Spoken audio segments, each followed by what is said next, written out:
is an Unspoiled Network podcast.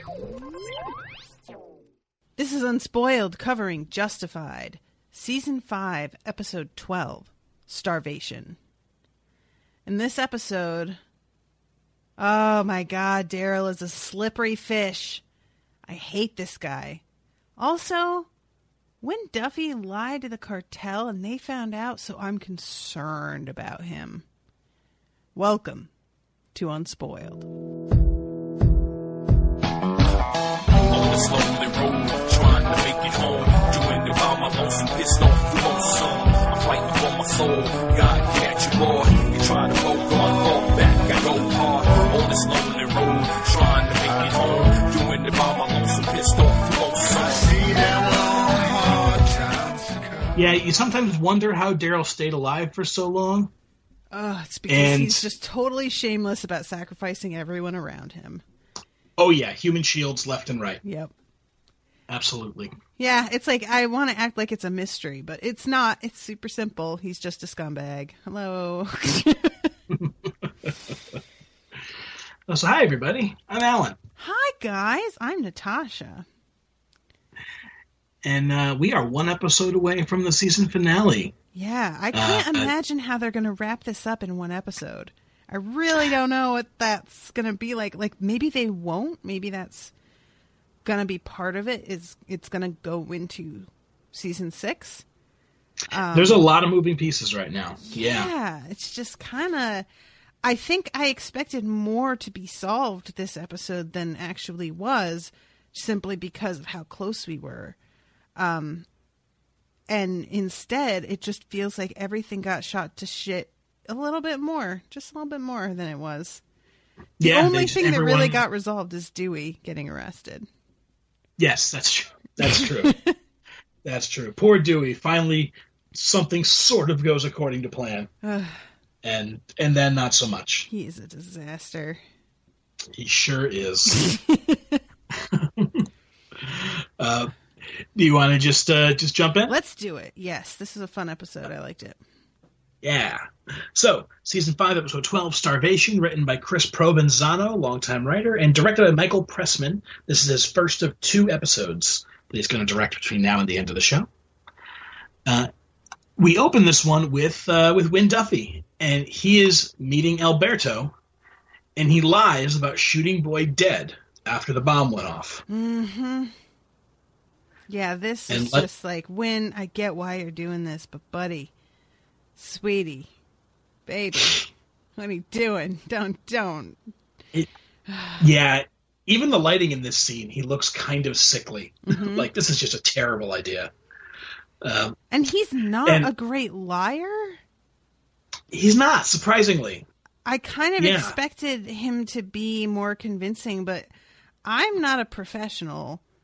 And, I'm not sure if it's supposed to be...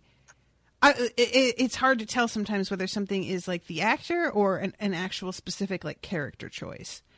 And this just really felt weak to me. The way that he says that he killed Boyd just doesn't have any like blood behind it. It's just, you know what I mean? It just feels so flat the way that he says it. It doesn't carry any sort of like weight to make it seem like it's something that he had to deal with that he didn't want to deal with. It feels flimsy and fake. I was disappointed in him. I really was. I thought he would do better than this. Yeah, I kind of agree. It really does feel like almost like the question caught him off guard, so he came up with the first thing he could think of. Mm-hmm. But that's clearly not the case, and he does say it with authority, but it just doesn't sound, I don't know. It's not a good move. It doesn't. Yeah, especially if this were my first exposure to him. Say that again? If this were my first exposure to him, I would never think that this man would last 5 seasons. Yeah, right? And like when he says, I was glad to be rid of him, he was nothing but trouble from the beginning. That is not an untrue statement. So like, I feel like, he's saying something that by rights is actually accurate, so it should be more believable. It should be the most believable part of the lie. and it still isn't. So it's just kind of a weird, I don't know. It's just, when you can't, the whole like thing for me is making a lie believable by using a little bit of truth in it. And if you're using truth and that's still not really working, you're just kind of bad at it, maybe. I don't know. Maybe. But we learn that Mr. Yoon likes his enemy's skin as proof of death. What? That's pretty amazing. What does he do with it? Lampshades? I don't know. Not only what does he do with it, but like how do you establish that it's the skin of the person that you intended? And how much skin is acceptable, do you think? Yeah, and I liked that Duffy asks that question, but this dude acts like Duffy asking is like sort of insulting, and I'm like, that seems like a pretty valid question, dude. You're asking a crazy thing. And for him to just kind of want some specifics on exactly what that means doesn't feel out of line. Like, if you're talking about, oh, I just want his scalp, that's way easier than skinning an entire human body. I would want to know, too. I'm not going to go through with skinning somebody if I don't have to. Jeez. Yeah. Yeah, skinning people is no fun. Unless you're, you can go, bored now. That's a whole different thing. But yeah, as replacement, though, since Boyd's apparently dead, Alberto will take Daryl Crow. As long as they get him by sundown. Yeah, which seemed like kind of a weird trade-off. Like, I guess if he's choosing to just take Duffy at his word here, that's about as good as you're going to get. But, I don't know. I also feel like I get Duffy being super frustrated here, too, because he's being held responsible for something that he had nothing to do with. And I guess that's just, part of doing crimes. It's part of being a boss. Yep. You got to take one for the team sometimes. Yeah. Yeah. Speaking of Daryl, we go to Daryl at the hotel from last episode, where he bursts in on Mike, cleaning up the mess. Yeah, what is Mike doing answering the fucking door? I know. Why does he open the door? If he hadn't even opened it, none of this would have happened, and he shouldn't be opening the door to a fucking crime scene where there are blood spatters on the fucking ceiling. You shouldn't be opening the door to anybody. He flat out tells him, hey, come on, open up. It's Daryl. Why was that a pro? Why was can you help me out with that one? This is how I can see this going down, is Mike has to say something, because in the event that it's not Daryl and it's housekeeping, at least you can say, no, we're here, just please don't come in. And then when you find out it is Daryl, I wouldn't, I'd be worried that he's going to create a scene if I don't at least make an appearance and attract even more people to just outside the door of my giant bloody, aftermath. I'm not saying, I think it's as close as I have to an explanation. That's not terrible. It doesn't really satisfy me. But no, and it doesn't look good on Mike in general. Yeah, Mike is just, we were just saying last episode what a good boy Mike is. And he just, he let me down. Yeah. But Daryl busts in on him, begins to beat him down, and Mike puts up a fight for just a little bit, and Daryl kind of winds up like pile driving him into the floor of the hotel. Yeah. After which he's missing some teeth later. Yeah, it's all over after that. That's it. And then he stops just long enough to look up and see exactly what's going on in here and go like, what is happening? Mm-hmm. But at the end of the day, he's not super concerned about that. He wants to know where the missing dope is. And he says like it smells like y'all are having a pig roast in here, which I was like, oh, ew, that's fucked up. Especially like when he first says that, I was thinking that he knew what happened and was fucking with him, but then I realized this like a second later, oh, that's not a joke. He really doesn't know what happened. So when he says that, that really is what it must smell like, which somehow makes it so much worse. Like, ugh, God, yeah. The microwave exploded. Well, apparently that's believable since it smells like fucking barbecue. Oh, God. Yeah. So we leave Mike being beaten into the floor, and we see Duffy and Boyd, where Duffy fills Boyd in and lets him know that he's bought them a little bit of time, and he needs Boyd's help finding Daryl. But before the conversation goes too much further, they get interrupted by Raylan, Tim, and Rachel, who are here to tow Duffy's RV for expired tags. Man. It turns out... I took this personally. Yeah. Oh, absolutely. This is his baby. I'd be shocked if this was the same RV, because they murdered at least one person in here. Yeah, I guess you're probably right. It didn't even occur to me, like... Yeah, you're probably right. It's probably not the same one, but I just like to think that he's had the same one since he was like a startup, you know, before he became a real wise guy. He got given a starter trailer. But yeah, this is like... I can get behind that. Taking this away from Duffy, I'm like, man, you may as well take away Boyd's pocket watch and vest. Right? It's just like part of him. Yeah, but they know that, and that's exactly why they're doing it, because they're also looking for Daryl, and they are happy to make everybody's life difficult in the meantime, unless they help. Daryl has fucked everybody's lives up. Really, really has. This motherfucker. And like, this is something that I kind of like, because like, you know, it's been something that I mentioned many times about like every season there's a new crime family that suddenly appears, and I can get kind of like, really? All right, we're doing this again, I guess. But there's something about the fact that Daryl has managed to like really fuck shit up for everybody in such a deep way. Like, everybody else was like tangentially involved with people, and they would have like a particular interest, some like project going with somebody that might get screwed up. But this is like, you know, we have the cartel going after both Boyd and Wynn now.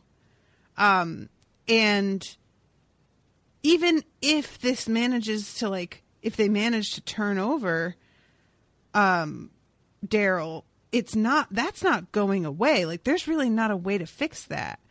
Whereas before, with all of the other families, it felt like, well, once you eliminate that family, then you can kind of continue on with business the way you had. And that just doesn't feel like that's possible now. This is good and fucked up permanently. And the fact that Boyd basically, his only deal is like clean slate, new start. Can't blame him. Like, what else are you going to do at this point? Right. Yeah, so things are definitely, he definitely shook things up. There's no question. But now, look at the spot it's put him in. This was not the result he had intended. No. So. He just keeps overestimating what everybody else is going to tolerate. And he keeps overestimating himself and being able to, like, outsmart everyone else. So the fact that he agreed to that meetup with Daryl is just kind of baffling. It's not at all out of character, but it does feel like, you really think that he's making this deal with you after all this? Really? That you have like pounded him so into the ground in terms of fucking shit up that now he just is going to be willing to pay to get rid of you? You really think that's how this is going to go? Like, oh man, it's a combination of, it's weird because you wouldn't accuse somebody like him of being naive. Like, that's not the word that I would use, but there is a little bit of that in there, weirdly. Do you know what I mean? Yeah, actually. I guess I almost want to say it's optimism, but it's really only optimism for himself. Yeah. It's not like a general optimism. Yeah. Anyway. Yeah, all right. So we leave the RV being towed off into the sunset, and we go to prison, where Ava's been woken up for a 4 a.m. Like Lyme disease check or something. Head lice. Head lice. That makes more sense. And she finds herself in a room with Raylan for the first time in a while. Ugh, Raylan is super gross here. I wanted to ask you what you thought about him in this scene, because God. At least he has the grace to look ashamed of himself at the end. Like, yeah. He played the one card that he had, knowing full well what a shit card it was, and just pretty much out of desperation, but that doesn't excuse it. But yeah. I mean, there's a couple things with her. She's like, me and Boyd aren't together. And he just says, patch it up. Patch it up. Fucking lie and pretend you love your boyfriend again to manipulate him, please. Pretty please. Because, we're cool like that, you and I. What? What do you think is happening here, sir? And then, well, it would be a shame if anything happened to you. Oh my God. What kind of shit-faced... I was so glad that she doesn't even, dignify that with a response. She just says, go to hell, and she just leaves. Yep. Sincerely. Fuck you, Raylan. Deeply fuck you. It's amazing to me, after all this time, how much baggage she still has tied up in her. Mm-hmm. Considering what a short amount of time they were actually on the same side of anything. True. But he clearly does. It really is, and it brings out the worst in him. And it seems to have done that pretty consistently, really since season 2. Yeah, it's kind of an interesting thing because, the guy that she was with that she shot, Bowman, right? Yep. He beat her, and she had in that relationship, it was a very clear cut, he is abusive. But then Raylan comes in and he tries to act like he's the good guy, but he manipulated and took advantage of her and was abusive also in just a much more greater good sort of way. Mm-hmm. And it's just an interesting thing to me that he still sees himself as being on the right side. And it's just so untrue. It's just I don't even want to say that he's lying to himself, because that implies that he knows that and is in denial about it. And I don't think that's the case. I really think that he's just that blind, that he really thinks whatever the intent is, that trumps the actual effect. And that's just not true, man. It's just, if that were true, that'd be great for everybody in the universe. That would be great if intent trumped result, but it doesn't. Yeah, road to hell and all that stuff. Yep. Yeah, it really. That's one of the central questions of the show, as far as Raylan is concerned. Really, is how far can you push this and still call yourself a good guy? Mm-hmm. And I think there's almost no better case of it than how he's been dealing with Ava, and he does not come out looking very good at any point. No, he really when he says this to her, because he accuses her of prison made you hard, Ava, and then he's like, I can be hard too, and I'm like, heh, but then I let it go. Yeah, I even wrote a joke about Raylan visiting Ava in prison and talking about how hard he can be. Yeah. I've never liked that turn of phrase. There's that fucking movie with Will Ferrell and what's his name that is called Get Hard, and it's about him in prison. John C. Reilly. Yeah. Oh my God. No, that's Kevin Hart. Sorry. Kevin Hart. I was about to be like, wait, John C. Reilly. That's the Dewey Cox story, is John C. Reilly. That doesn't matter. That's a different movie. I could not stand it though. That giant poster that just said "Get Hard." I was like, oh guys, come on. Yeah, I'm way too much of a 12-year-old at heart for any of that kind of stuff. Same. Even back back to when I was a kid and you could sing the hymn, it's blessed is he who comes in the name of the Lord, and just none of that stuff. I couldn't handle it. Couldn't handle it. Oh, that's funny. So I apologize to any religious folk that I just offended out there. They were lost long ago. I don't think we have to worry about it. That's probably true. I still feel bad about it. But yeah, that conversation with them does not go well. Raylan wants Ava to put pressure on Boyd. She can't do it, and she wouldn't if she could. And Raylan threatens to make life difficult, and she walks away from him and says, go to hell. Back in the hotel suite, we see Boyd and Duffy nursing Mike back to health. Health in quotes. Yes, and I guess back to consciousness, maybe. Mm-hmm. And they're trying to see just what he told Daryl. And poor Mike, he looks like he's in terrible shape, and he looks so ashamed of himself. Yeah, he does. When they ask him, he doesn't even want to tell them the truth about what he said. And I'm like, I get the impulse to want to, like, not be honest about that, but they're also going to find out in about 5 minutes. So maybe just, take the L, my friend. Yeah. But once they know what's going on, Boyd devises a scheme. Daryl wants the heroin, and everybody wants Daryl, so let's send everybody to the heroin. Yep. And then the Marshals and the Mexicans can work out who wants him most. It's a solid plan. I like it. It is, yeah. Yeah, and Boyd decides he's going to start it. He makes some phone calls, and he's off to do what he does, which is stride into the marshal's office and announce, your savior has arrived. Oh, my God. He is such a fucking drama queen. Such a drama queen. Thank you. And that's our opening credits. That's like a good 12 minutes into a 43-minute show. Oh, my God. I didn't even realize that's when... Yeah, you're right. That's crazy. Yeah, it's like a third of the episode. So far in. Yeah, what? How did I not even notice that? Oh my God, that's funny. You gotta look for those points. Like, when is a decent time we can stop building momentum towards something? Yeah. And sometimes it just doesn't happen for an entire third of your episode, I guess. God damn. Yeah. Some Stephen King type shit. Man, that's super fun. I'm super surprised that I didn't even notice that.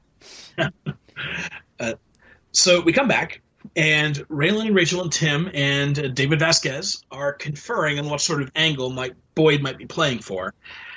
They're thinking he's angling at Ava's release from prison, but all Boyd says is he wants a clean slate and a chance to start over, maybe even move out of the bluegrass state. This was super frustrating to me because it isn't like he's like, so do we have a deal? And apparently he thinks they have a deal, but there's nothing like written down. There's no legit agreement between them, which just felt like, because later on when Ava talks to Raylan and is like, well, what does that mean? And he's like, Boyd, I mean, I don't know. You know how he is. And I'm like, how can you have made this deal and not know what the deal is? How can it be this vague? I think because Boyd wants to give them the information so that way they can close in on Daryl. But he's got no leverage after you give up the information. How can you, like, get them to give you anything once that's out of your hands? Well, I don't know if he is... Well, I mean, I guess they could get him on some kind of a charge. I guess he feels there's not a charge they can hold him up on if he's pointing them in the right way. I mean, I guess that's crap. They could always find something. Although, as we learn really soon, they have no interest in, getting Daryl on anything other than the shooting. Right. So, I don't know. I guess he's just... I guess either... Well... All right, I need to finish one of these sentences. I'm like, what's happening over here? He's having a stroke. I did notice they cut away, because it was just Boyd and Raylan. When they cut back, everyone's in the room with him. Mm-hmm. So perhaps there is some kind of agreement that they reached just off camera that's prompted everybody else to come in and for him to start talking. I mean, like, that's what I assumed until Ava flat out asks and Raylan doesn't really have an answer for her. And I guess it could, like, maybe I'm giving Raylan too much credit and it isn't that he doesn't know. It's simply that he doesn't really want to be honest with Ava about it. But I don't know. I just, like, it's just, if there is a particular deal, I would have liked to hear what it was because it just felt like Boyd kind of gave everything away. That's fair. I don't know, but I guess I'll have to wait and see. Yeah. But I do like in this big conference scene with everybody, Boyd starts off and he says, I got a funny story. And Tim interrupts and says, a funny short story. I forgot about that. I appreciate that. You know what this scene needed? This scene needed some of that IT guy. That's what we needed here. I want some more of him. He's amazing. Yeah, poor IT guy has apparently been banished to the basement. Yeah, I think so. Yeah. But yeah, Boyd has this information he's given up, and they kind of go off to a sidebar conference, and Vasquez wants to accept everything that Boyd's telling them, so that way they can get Daryl on a drug felony, because that's how they got Al Capone on a much lesser charge. Mm-hmm. But Raylan and Tim want nothing to do with that. Yeah. But Rachel's the one in charge. And so Rachel agrees to it. Yeah, I get Raylan and Tim, like, not feeling that, but I really agree. But look how slippery Daryl has been. Take what you can get and then figure it out, you know? Yeah. Yeah, it's the OJ thing. Oh, all right, you got away on that, so on the civil suit, we are going to charge you for as much as we possibly can. Right, yeah. Throw the book at you as hard as possible. Because we missed the thing that we really wanted. Yep. Yeah, but much to Boyd's surprise, he's ready to draw them a map. And Rachel says, oh, no, you're coming with us. Yeah, and I was like, when she says that, I'm like, oh, shit, what if they see him? Like, if they find, because that was the whole thing, if, like, he's going to be sending them all to the same place. And sure enough, when they drive by, I'm like, oh, because honestly, Boyd, I'm not worried about. It's Wynn Duffy I'm worried about. He's the one who told them this shit, and Wynn is the much more disposable character. True that. I don't want anything to happen to him, and I feel like Boyd's going to be the reason that he gets killed, and I'm sad about it already. Well, we shall have to see, because as of the end of episode 12, they're all still breathing. So far. True. So far. Now, out on a back road somewhere, Dewey Crow's car finally dies in a, like, wheezing smoke out of everything. So he's got to take off on foot. This dumbass. But he's almost home. He's almost home. Dewey's odyssey is almost at an end. Well, he seems to think that it's just his gas that he's just run out of gas.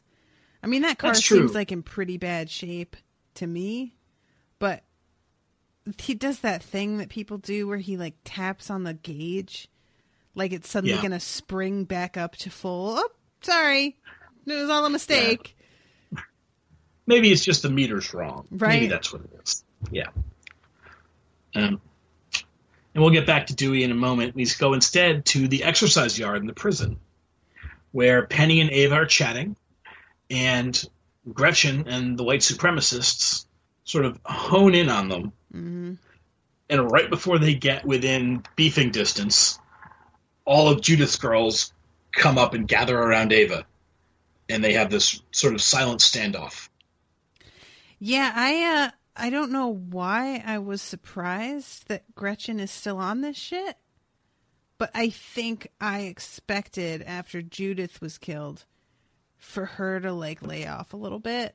And that doesn't really make sense for me to expect that, because if Ava is taking Judith's place, that's even more reason to go after her, because now she's got some power. But it was just like, you know, in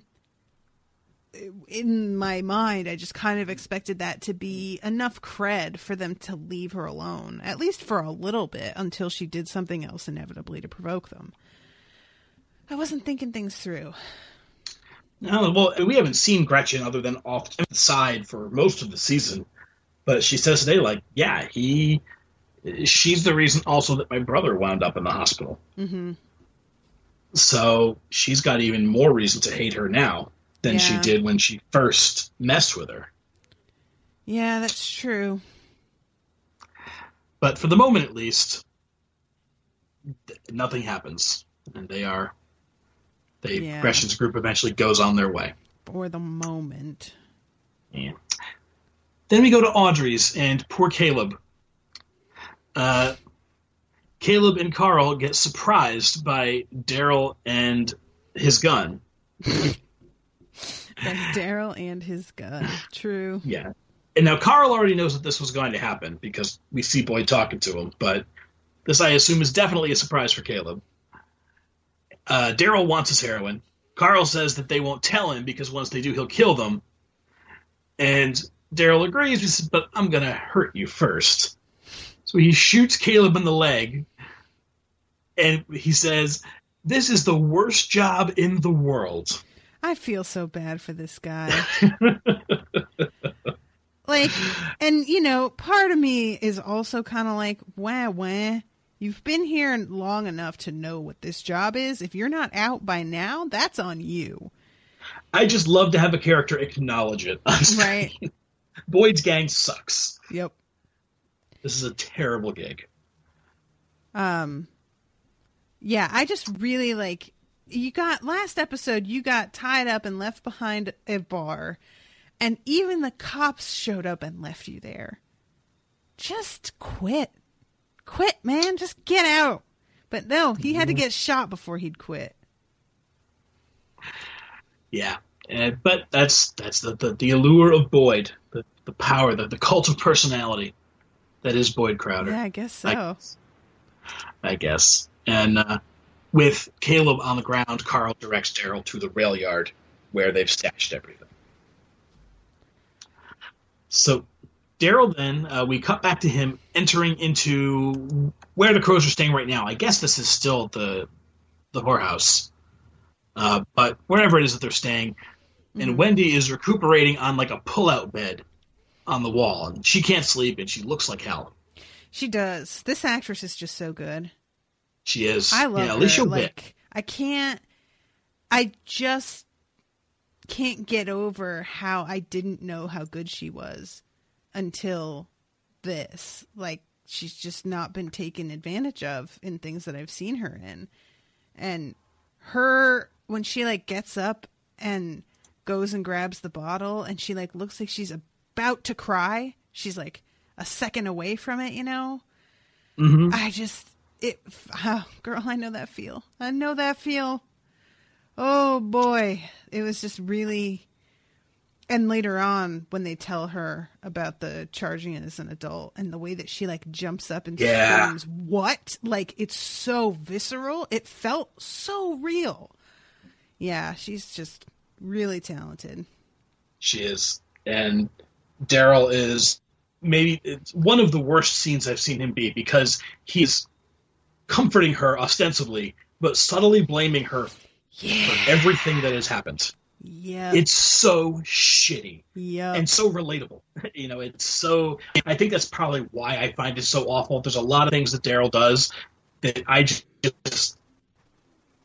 don't see that kind of thing around me. Mm-hmm. It happens, and this is shit that I, encountered before in one form or another, and just like, oh god, he just makes me want to throttle him. Yep. Yeah, I think that's a good point. Is that like a lot of the other dangerous families and whatnot have been really, it's been a lot of like. The reason that people haven't gotten along has often been that one of the people in the family is a fucking idiot. Like, just a flat out, like, fuck up. And it's hard to feel a lot of sympathy for that person. And it's hard to blame the one in charge for taking it out on the person who fucked up. But this is a very different thing where he has just succeeded so completely in manipulating everyone that you're watching him play them, and it's so, like you said, it's things that a lot of us have seen or heard about from other family. People getting emotionally manipulated. And maybe the stakes in those cases weren't as high because they weren't, dealing with 6 keys of heroin. But it was still just as damaging to somebody emotionally. And to see him imply, she's like, I should have stayed and been by his side. Well, you've never been by his side his whole life, and that's why we're in this mess. What? When he said that, part of me was like almost impressed, to be honest, just like, well, I guess you're just gonna lean right into that. Okay. As long as I know where you stand. Ugh. Yeah, it's pretty awful. And the reason he's doing this is he wants her to go get the heroin for him that he got told about that's at the rail yard. And Wendy refuses, but he starts pushing on this we're family and we stick up to each other thing. Right. And we don't actually see her agree, but next time we see her, there she is. Yeah, I figured she was going to agree. And it just it killed me a little bit. Like, I get it. I do. I get it. But at the same time, it's just the moment that he convinces her, he says something about how, like, this is going to be enough to get the lawyer and get a stake for me and you and Kendall. And how many times has he used this line before? How many times? Even just this season. Right? Like, just been like, well, it's just this one time and then we'll be all set. That's been your line throughout all of the bullshit that's happened in Kentucky. It's time to just wash your hands of it. Like, yeah, it's part of her character to just be abused and fall for the same line over and over again.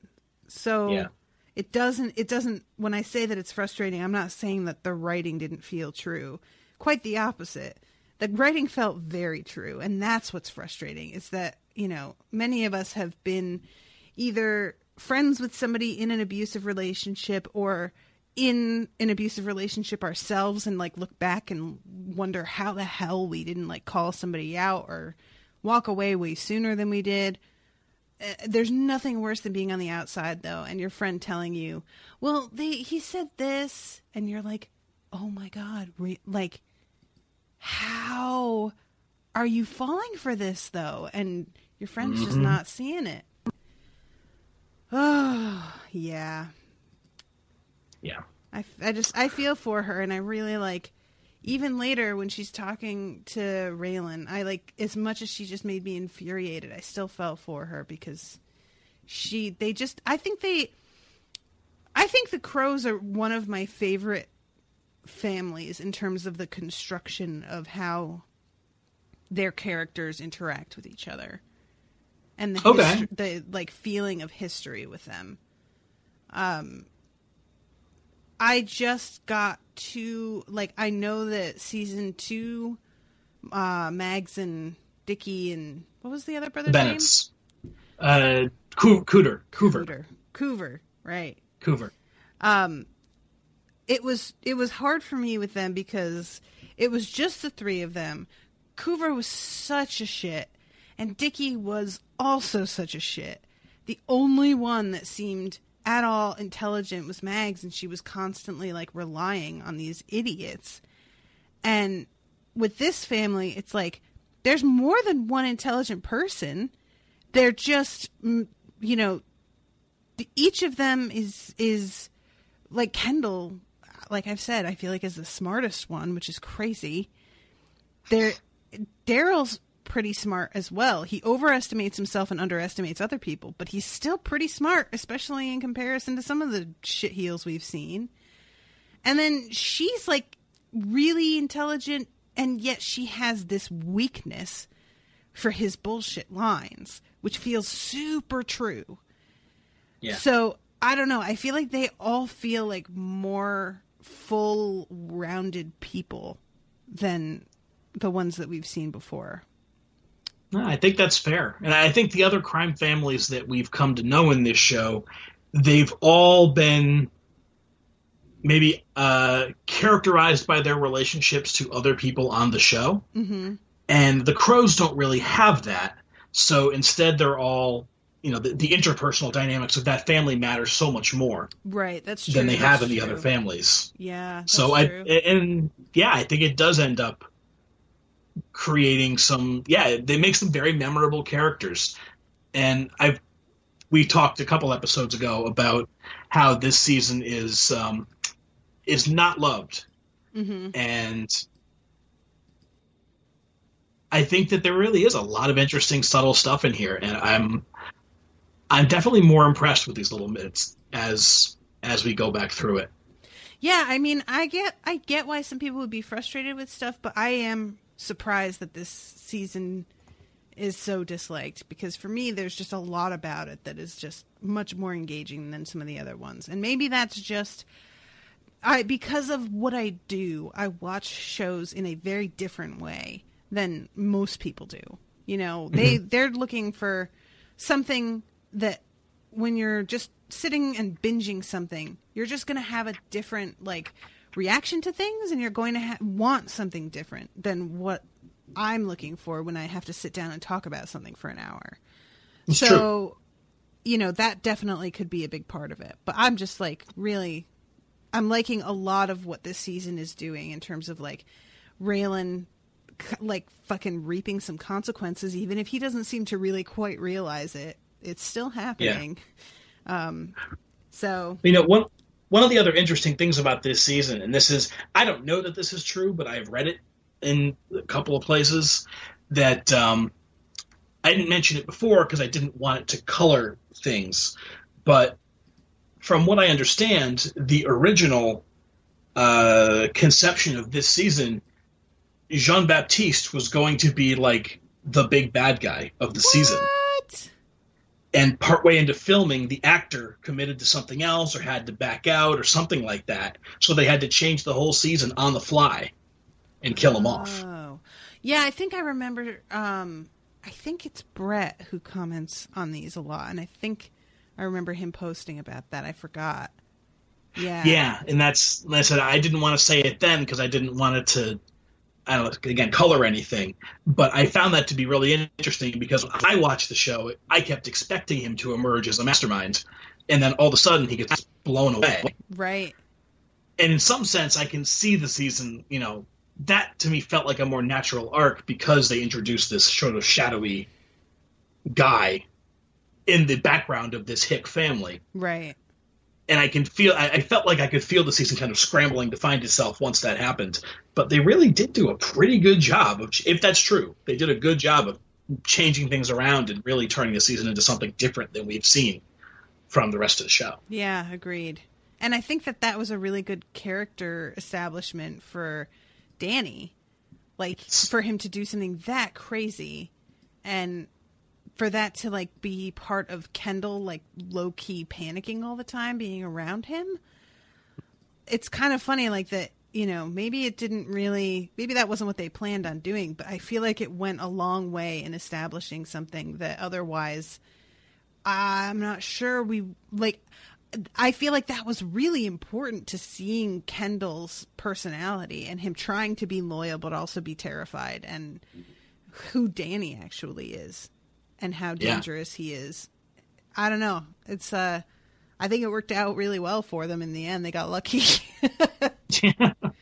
Yeah. So we go back to prison, and in the prison yard, Ava is trying to organize Judith's old group. Mm-hmm.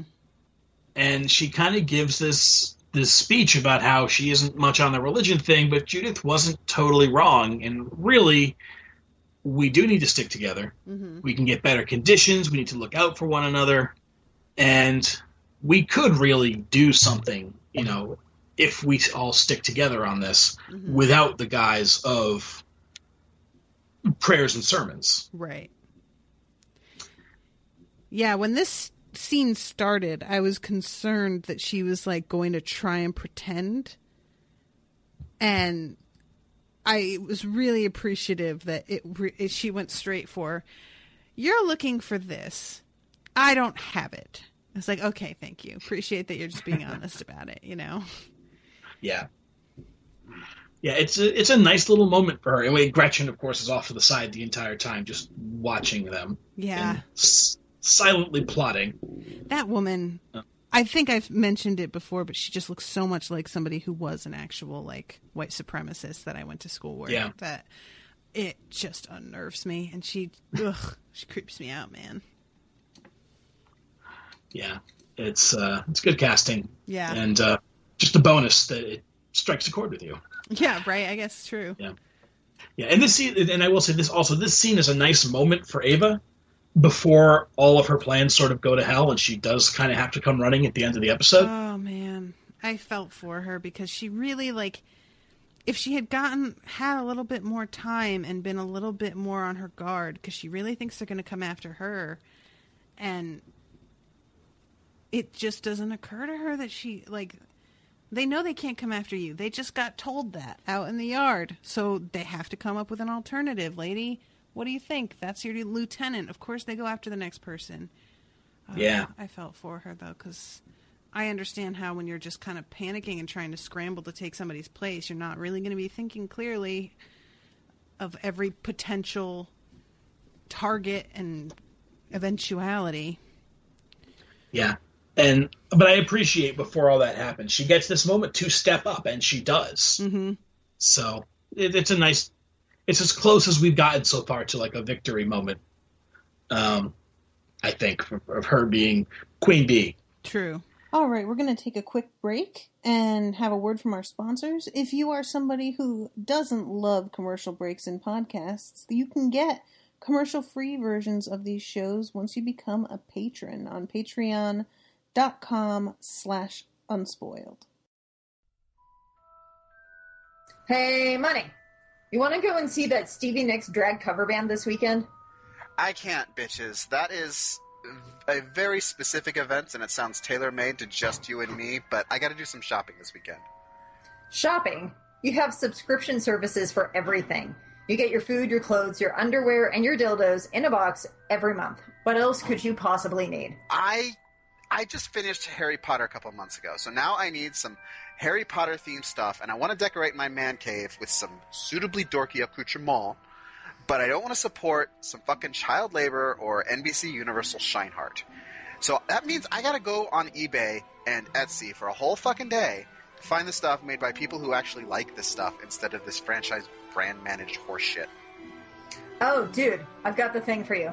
You need AccioBox. I'm not going to say that because that's going to summon a litter box to my hands, and that is gross. No. AccioBox.com. Every month you get handmade, hand-curated Potter swag made by fans for fans out of love. Really? Actually, I don't have a pithy comeback to that. That sounds pretty cool. What do I get? Oh, you get 3 to 5 quality handmade items for just $39.99 a month. $39.99 a month? I spend more than that on conditioner. Yeah, you do, you vain son of a bitch. So, after you're done washing your fucking hair, head on over to AccioBox.com. That's ACCIO box.com. And use the promo code UNSPOILED to get 10% off your order, you cheap bastard. Well, alright, where can I look at this stuff before I actually throw down my credit card numbers? Check out their Instagram, @TheAccioBox, and on Facebook. Alright, I'm sold. Prep the Flu Network, I'm coming down this weekend. AccioBox.com. Magic delivered. So, we're not quite to that part of it yet. Before things go down in the prison, let's say, we go back to Dewey, who was trying to siphon gas out of an old lady's car. I never totally understood how gas siphoning works, but apparently it works. It does, but you have to be willing to have gasoline in your mouth for a second. Yeah, that's kind of what I assumed. Ew. It seems awful. Ugh. You've never siphoned anything, though? I used to have to siphon out this giant fish tank that I had for a while. And you got dirty fish water in your mouth? Sure did. Every time. That's awful. Oh, I'd way rather that than gasoline, I'll tell you that right now. That's fair. Yeah, I've no, it's not an experience that I've had, but it sounds awesome. Dewey, though, gets caught red-handed by the old lady who lives there, and he kind of pleads his case to her with this rambling nonsense explanation. And she agrees to go get him something to eat, and he hopes maybe he could take a shit. Oh my god. Which is super classy of him. This fucking guy. And she's gone for all of 10 seconds and then comes back out with a double-barrel shotgun. Do you know that she kind of got me? I'm not going to lie. Really? Like when she's like, oh, you're a little touched, aren't you, darling? Do you want something to eat? I was like, is she really?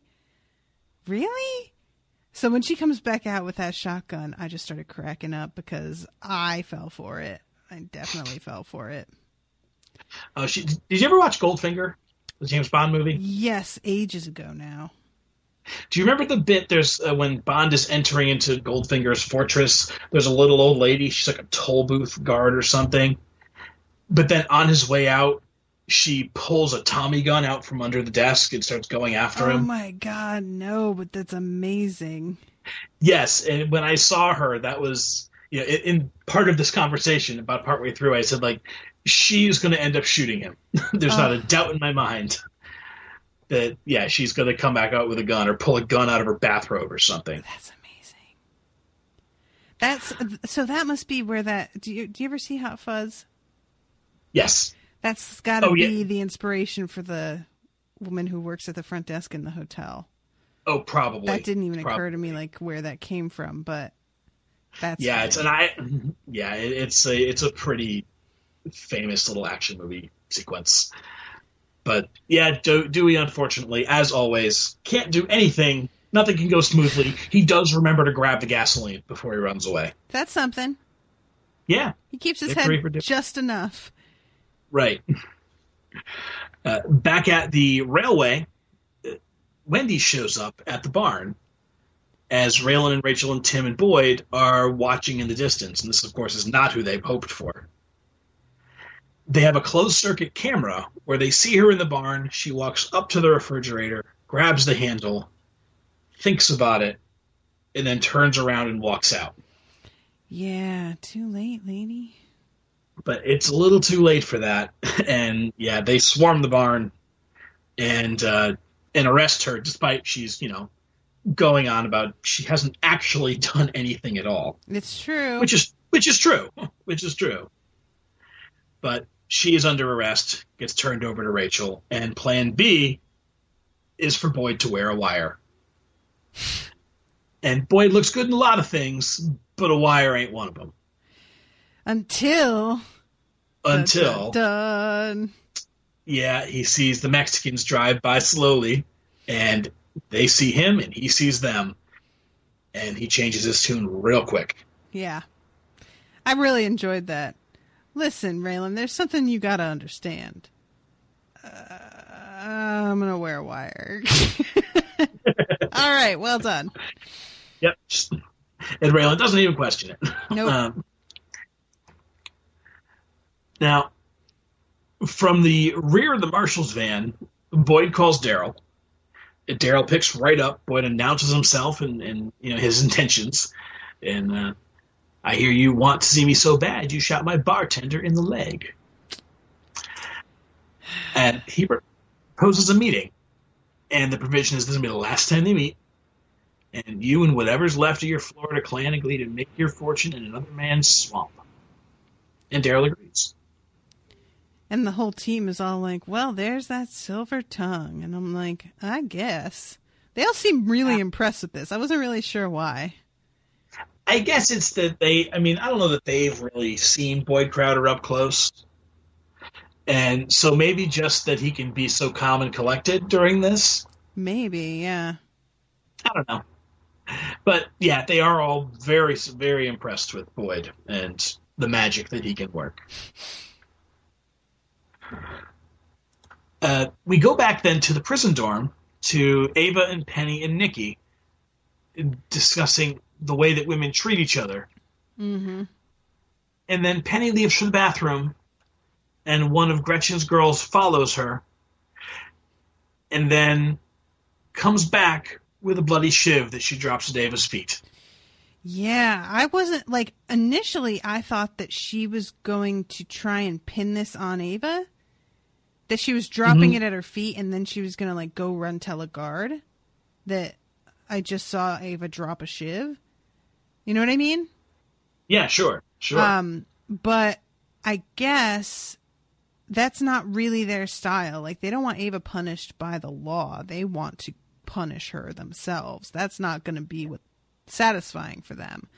So he should have kind of known that really wouldn't be the thing. But once Ava, like, gets that look on her face, I'm like, oh shit, she just went to the bathroom alone. Then I realized, I was like, motherfucker. And it's not even like she's gasping for breath or anything. She's dead. It's over. Oh, yeah. You know, like, Jesus. It's brutal. Yeah. It really is. And it's not the way... Penny is one of the few characters with a name that we know in prison. And so for her to be murdered off screen was pretty surprising to me. Yeah, same. I expected her to at least, like, have a moment where she, like, says something really significant or wise or whatever, you know. Yeah. Well, you know, and I expected her to be more, I guess to have like a deeper character or something, like for her to be duplicitous in some way, or for her to do something other than be the friendly inmate. But she never is. She really is apparently as loyal and as, you know, decent as she appears to be. Right. So of course she winds up dead because it's justified. It has so many meanings. So layered. That's me. I'm an onion. Well, parfait. Whatever. And the other thing with this scene, what you were talking about with you know, talking about how women treat each other.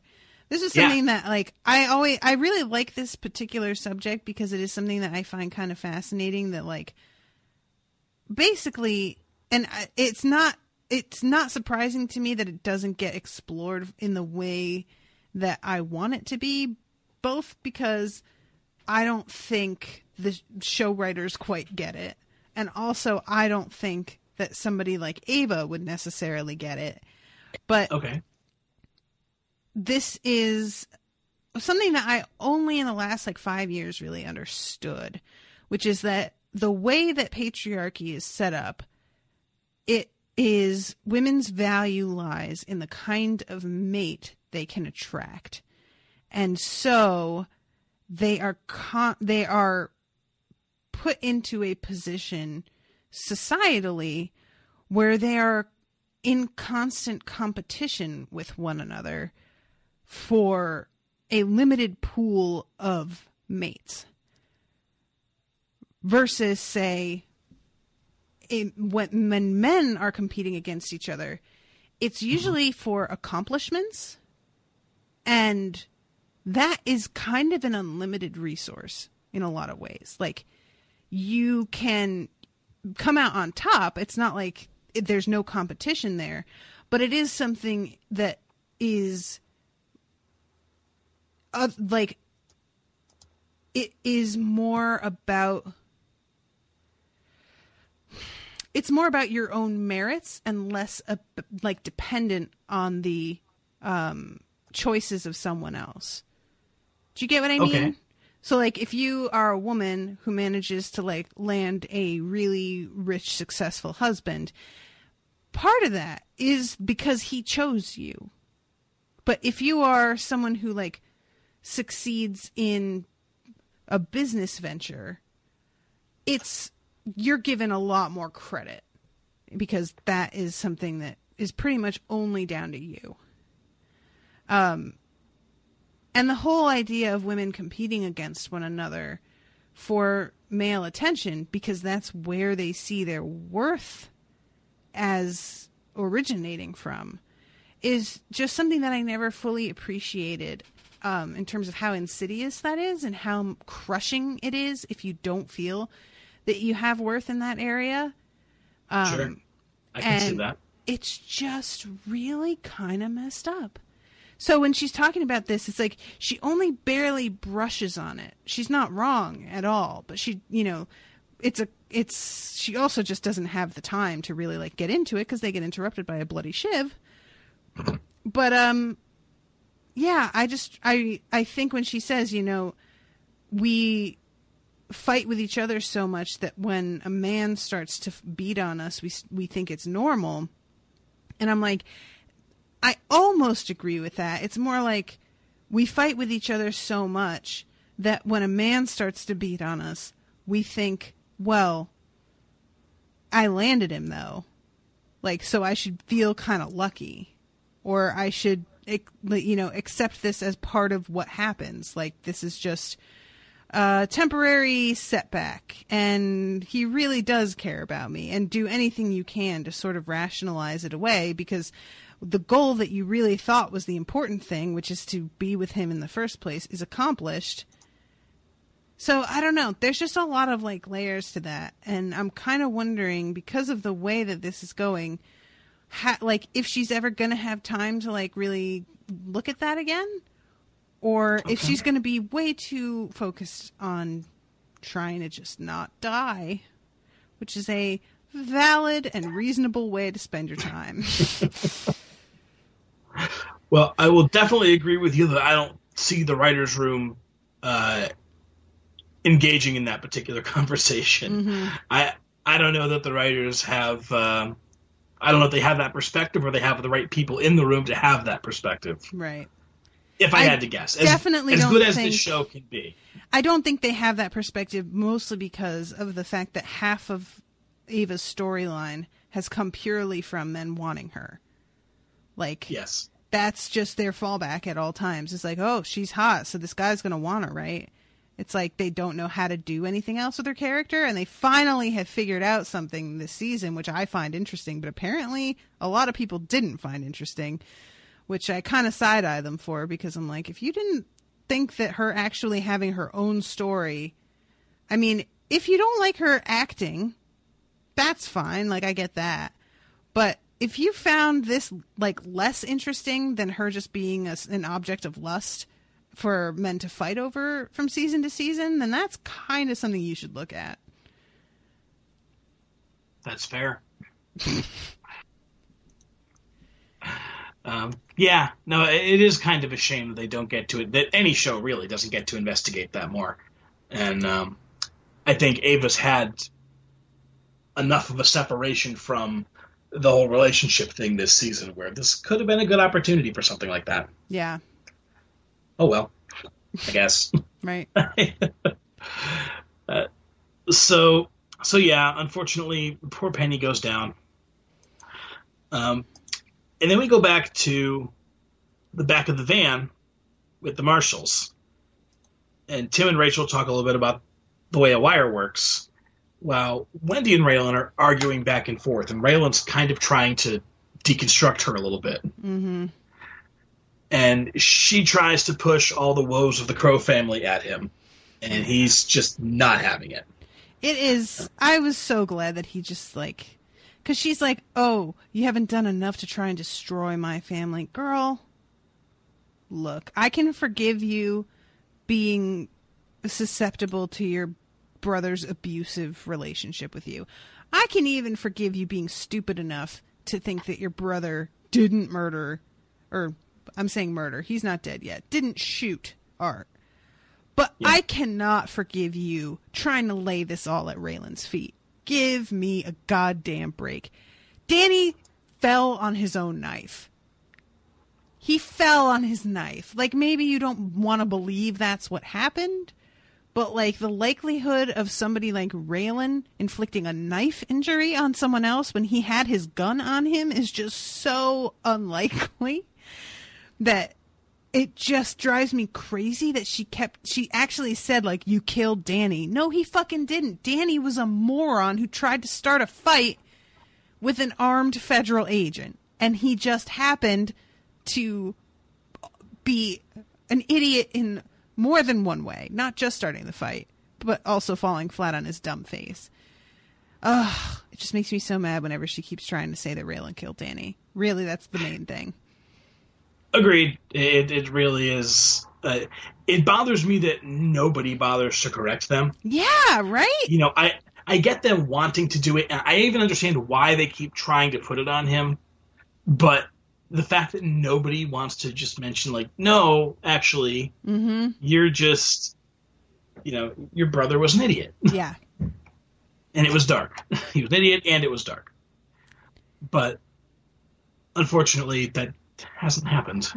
Yeah, So. agreed. That's one of those little things that happens on a lot of shows, that there'll be this thing that people keep repeating like it's true, like the show wants you to think it's true, and nobody corrects them. And I'm like, I honestly can't tell if the show's trying to rewrite history, if they're trying to like make it like so that I forget, or if the characters really believe it, or if the characters know it's not true but they just keep repeating it anyway because it's more effective. Like it can get confusing sometimes what the motivation is on that.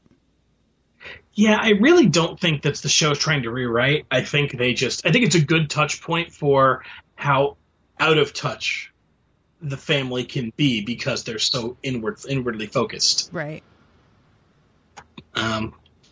Yeah. Oh well. So we leave the back of the van, we go back to prison, and this is where we see Penny's body discovered. And Ava confirms no, didn't snitch on anybody. Mm-hmm.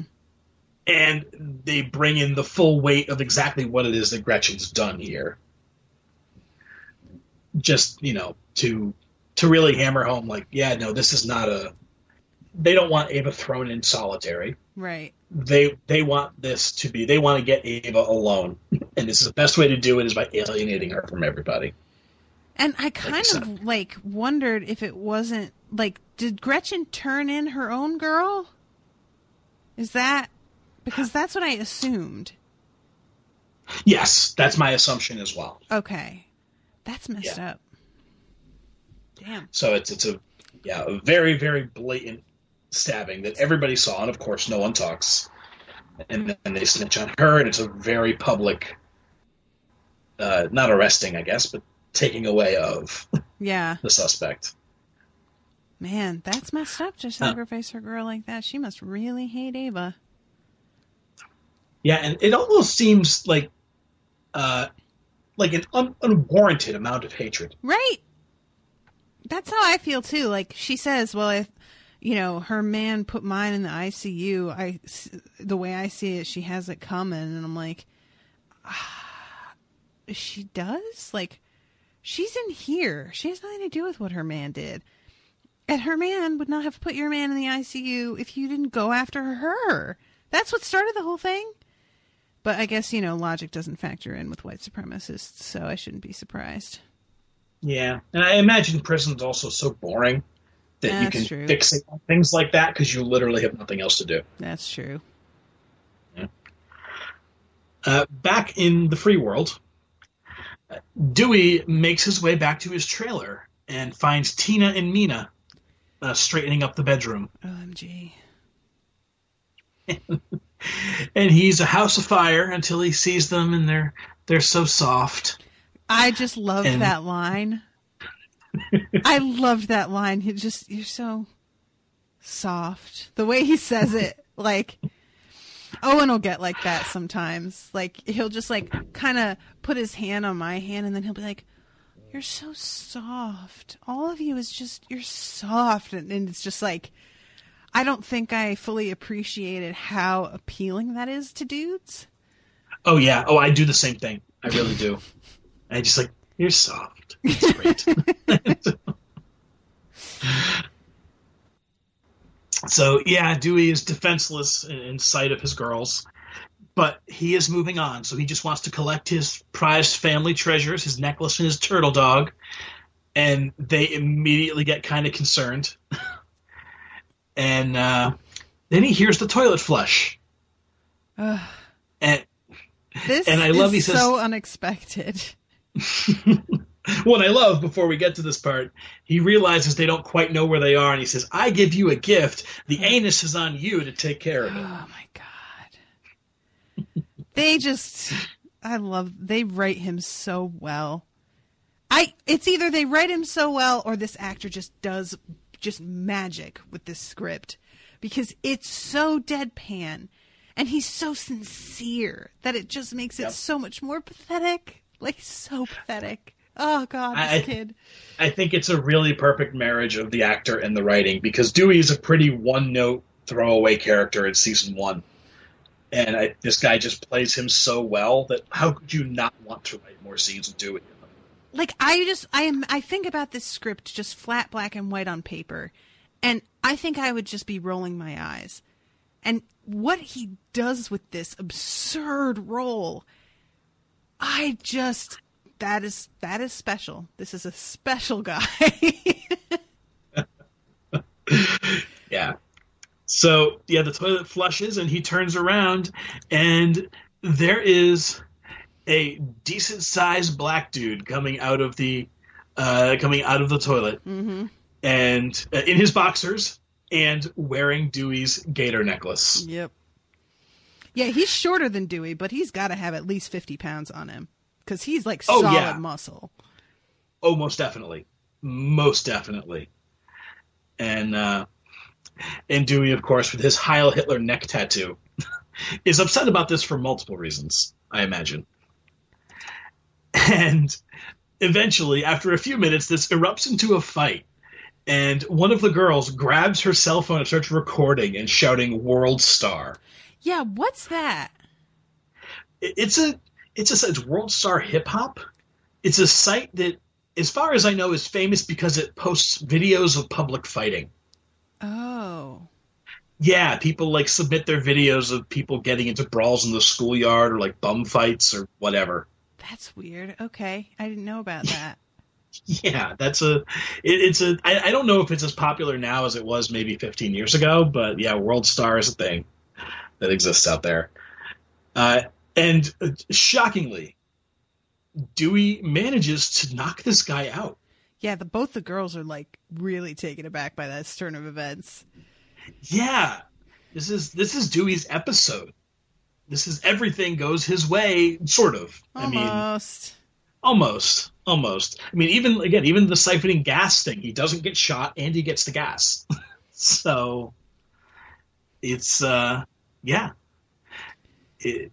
kind of, I don't want to say they're impressed, but they're almost a little like, oh, okay, like they're a little sad when he leaves. I think that they expected this guy to win, and that was part of why they took the film, was that like he's a customer, and they were like going to have this on film, him kicking this guy's ass and suck up to him a little bit, no pun intended. And as it turns out, he gets his ass kicked by a guy who has no right to be kicking his ass at all. So instead, they have this really embarrassing thing on film now. Which is just, that's no good to anybody. Yeah, that's what it is. That maybe it's a look of embarrassment or like ashamedness a little bit, maybe. Yeah, right. So he leaves and he sees Boyd walking up to the rear of Audrey's with a duffel bag. And Boyd enters and he finds Daryl sitting at the table, the gun, right nearby. And Daryl tries to be cordial, and Boyd really is not interested in that, other than lighting up a cigarette. So apparently that is a thing he does now. Yeah, I guess so. I was expecting another fucking explosion with that, to be honest. Right. And outside of this, we see the microphone that's recording everything, and Tim sees Dewey, gun in hand, about to burst in. And realize that this is about to go to hell. We've got a bogey, which is really funny because bogey means booger in British talk. So he just called Dewey a boogie, which just feels really appropriate. Yeah, that works. That works. And yeah, before they can do anything, Dewey bursts in, dual-wielding pistols, and demands the guns, and tells them all about how he's the guy who killed Wade Messer, and this is his heroin, and basically confesses to everything under the sun. I could not believe that. It's so perfect. Like, I killed Wade Messer, me! But then he just says, Dewey Crow! Like, it couldn't be more absurdly perfect. if he were wearing the wire, trying to like purpose, like I can't even. Yeah, no, it's pretty good. Oh. Yeah, and and he gets exactly what he came in for. He holds them up. He gets his drugs. He triumphantly strides out of the room, and Raylan is inside biting his fist the entire time. Which just, I love. And as soon as he walks out, he finds himself I guess, in the sights of 3 different U.S. Marshals. Yep. And his voice just drops as he's, wait. Oh. Oh, poor Dewey. He got to feeling himself just a little too much. Just a little too much. He could have walked away. He could have just left. But nope. Yeah, when he bites his fist, though, that is a good moment. He's just like, what else can go wrong today, for fuck's sake? Like, yeah, he's so irritated. Yeah, and Boyd spends that entire scene right after Dewey starts mouthing off. He just turns away, sits down, sips whiskey, and looks really, really undone. Yep. Oh my God, I'm watching it again. I forgot that he says, I'll shoot like I shot Wade Messer. 2 shots. Pew, pew. Me, Dewey Crow. Oh my God, he's so ridiculous. Oh God, what an idiot. That's precious. Precious is exactly the right word. Yeah. So, as the police are taking Dewey away, Raylan reminds him, we've got everything on tape. The heroin, big dreams. Big dreams. You heard that? It's like Wade Messer. I was kidding. Yeah, that's a good defense. Go with that. Oh my God. He's so snotty. And, So, Raylan then gets a call from Ava. Mm-hmm. And she has come back on hands and knees that she has reconsidered his earlier request, and she is 100% willing to help him. He's just got to get her out of here. And Raylan, I think he looks genuinely like sorry to tell her, like, no, you missed this. Yeah. This was your window. Yeah, she didn't expect Boyd to cooperate, so she thought that she was going to have a lot of time while they sat around trying to figure this whole thing out. And surprise, it's kind of messed up because he says Boyd cooperated, but they haven't actually accomplished their goal. But True. Boyd is still cooperating. So, yeah, there's no need for her. It's just, I felt bad for her, man. I didn't, because the way that she reacted to him when he first came in felt completely fair. He was being a total shitbag. So, I just felt bad that she had to, go to him in the first place to try and get help. And then the fact that he had to be like, I can't do anything now. And then he tries to soften it as he walks away by just being like, I'll do what I can. But he says it in such a way as to really make it clear that there isn't much he can do. Yeah. I felt bad. This sucked. Yeah, and then there's the moment you talked about before where she stops him to ask, what did he ask for? Mm-hmm. And he kind of said, nothing. Yeah. And she says, no, he asked for something. And he says, a clean slate. But he can't even tell her what that means. Yeah. I don't know if it's can't or won't. I don't feel like it's a won't thing. I feel like if there was something to help ease this a little bit, he could. But, yeah. I'm not. Well, that's the thing is, I feel like maybe he won't because what he asked for wouldn't ease her. That could be. Do you know what I mean? The fact that, and I'm not sure if there's anything worse than just knowing that he didn't make a deal to help get you out. Sorry, honey. Because that seems like the main thing, but. It certainly sounds like he asked for a clean slate for himself. Right, exactly. Yeah. And, Raylan's got to walk away, and Ava looks adrift. Adrift, that's the one. So we go then to the conference room where Wendy, Daryl, and the lawyer are arguing with Vasquez about what sort of charges they could even bring against Daryl. Oh my god.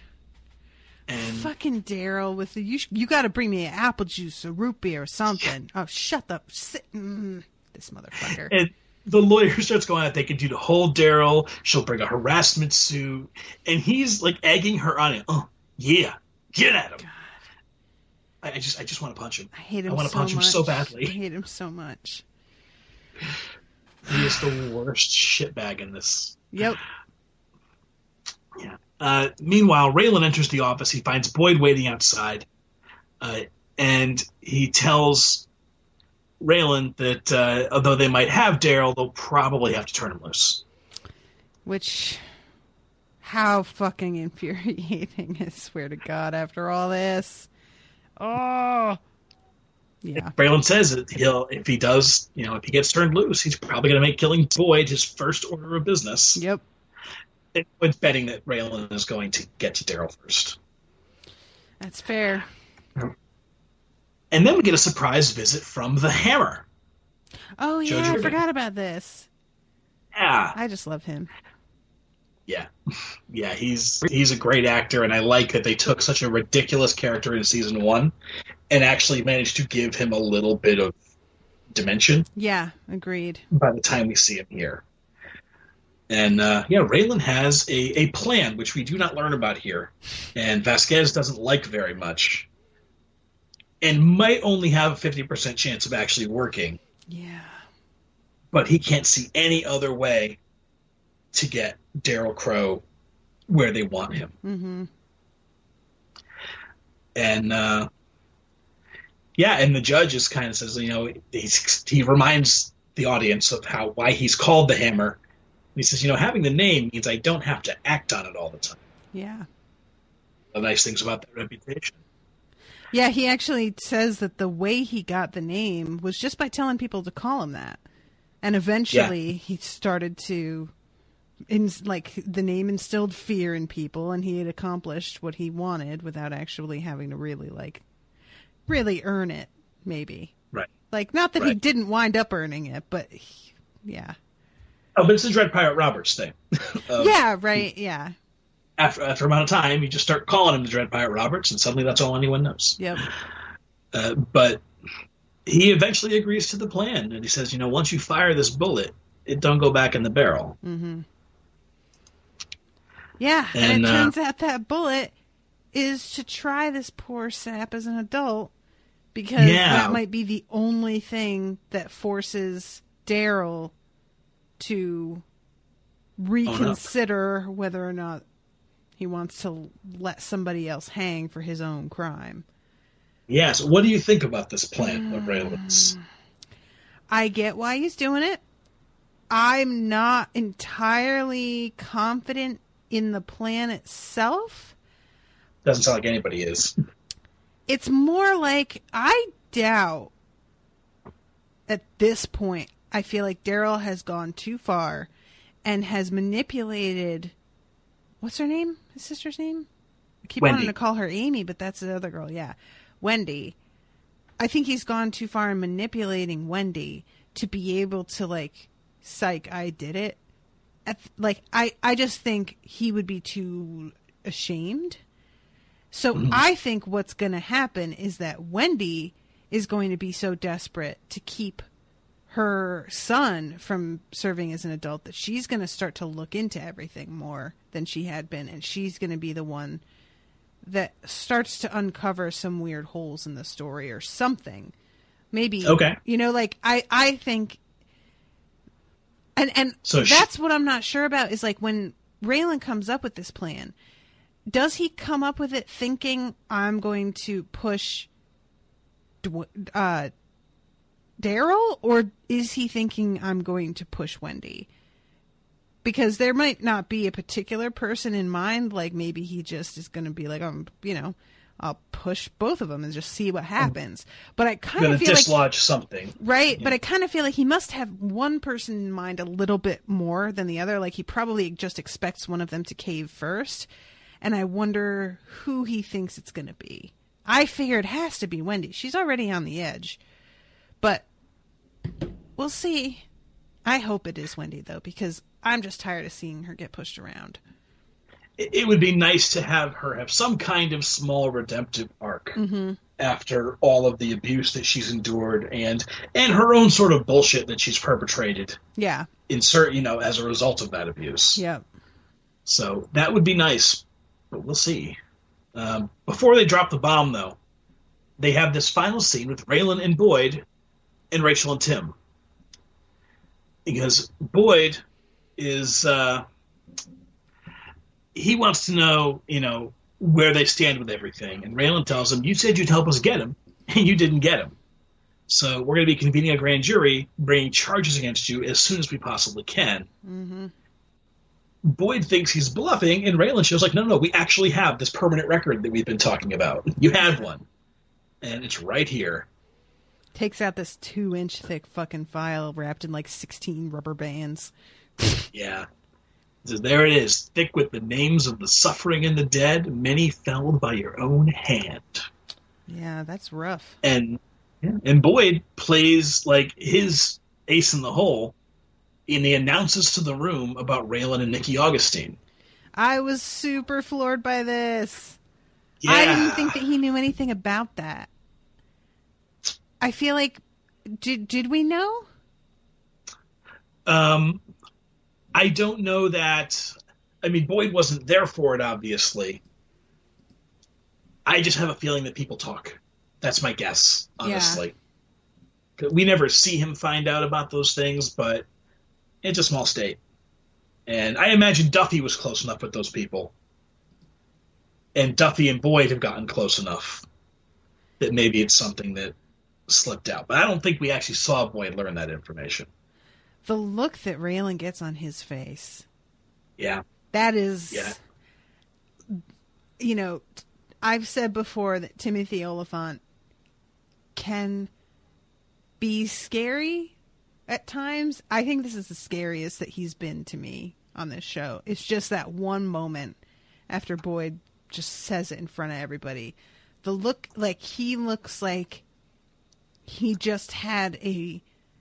You know that moment in True Lies where Arnold Schwarzenegger's driving with the guy who's trying to have an affair with his wife, the car salesman, and he just decks the guy in the face, and the guy's like passed out, missing a tooth, bleeding all over himself, and then the scene chops, and that hasn't happened. He was just fantasizing about it.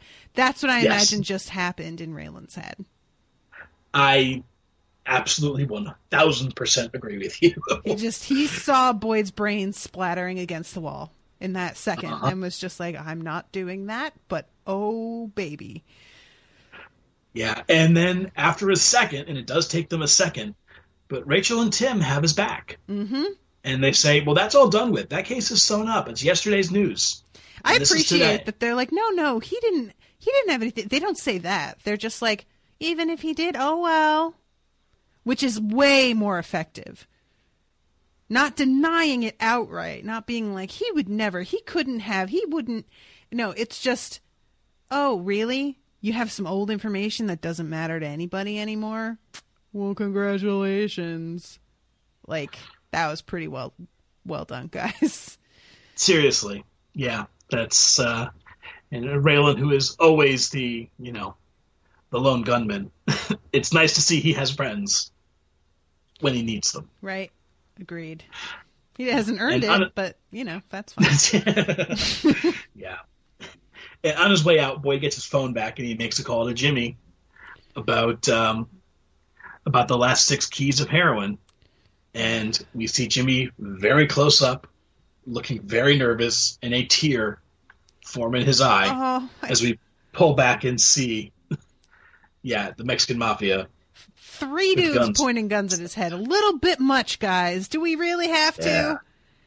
I felt so bad for Jimmy in this moment. When he hangs up the phone and just tosses it, like he's just given up. Yeah. I felt so bad for him. He's such a good boy. And he was just saying 2-3 episodes ago, he's ride or die with Boyd to the end. Mm-hmm. And this is him selling out his guy. Not that I don't get it, but right. Yeah. Yeah, and then we have the final scene, which we've already talked about, but Vasquez drops their A-bomb that they're going to try Kendall as an adult. So instead of 3 years in juvie, he's looking at 40 years to life. Mm-hmm. And yeah. And like you said, her face in this moment is just utter horror. Mm-hmm. Yes, who did this? And Raylan's just cool and collected and says, I did. And you can see in that moment, he's like, I don't want to send an innocent child to jail for 40 years, but I will fucking do it. Yeah.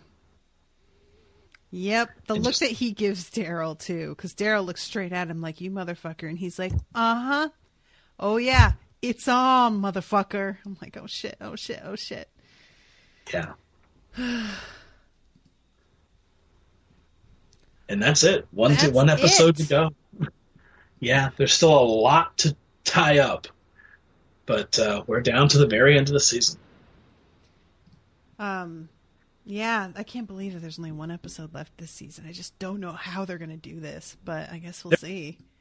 There's 14 episodes left of the entire show. Including this one, so 13 in season 6, right? Yes. Okay. At least cool. That's my memory, at least. I'll double check that. But, so we're almost at the end. Dun, dun, dun, dun, dun, dun. Well, shit. All right, guys. Well, I'm going to say hi to any patrons real quick, and then we're going to wrap up. All right. So this week we have Nathaniel Catania, Christine Y, John Tansick, Joshua Broussard, Melly B, Carrie Keenum, Ken Pocklatar, Anton, what's up, Anton? And Tommy all became patrons. So welcome to all you guys. I suspect I'm getting some new patrons due to starting Game of Thrones once again. It's worth it. I am enjoying it a lot. The show, this episode, it was the second episode of the season, wasn't great, but it was super fun to record on. And if you are listening to it, please wait until the end of the episode before you message me, because I have been getting pelted with messages from people who are like, wait, did I miss? No, you didn't. We made something up to trick Miles. The whole thing is basically Miles doesn't watch the show, and Rashawn and I try and trick him into thinking things happened that didn't happen, and then asking him which one was the fake at the end. So we made up a scene, and that's the first time we've done it, and it was really fun, and I plan on doing it again. Not every episode, so that he's off guard a little bit, but occasionally. That's amazing. I haven't listened to the second episode yet, but that's on my to-do list tonight. It's super fun. Unfortunately, Rashawn and I got so sidetracked talking about the insanity of One Euron Greyjoy that we forgot to ask Miles which was the fake scene until after we were done recording. And so I had to go back in and record with Miles without Rashawn because it was the next day.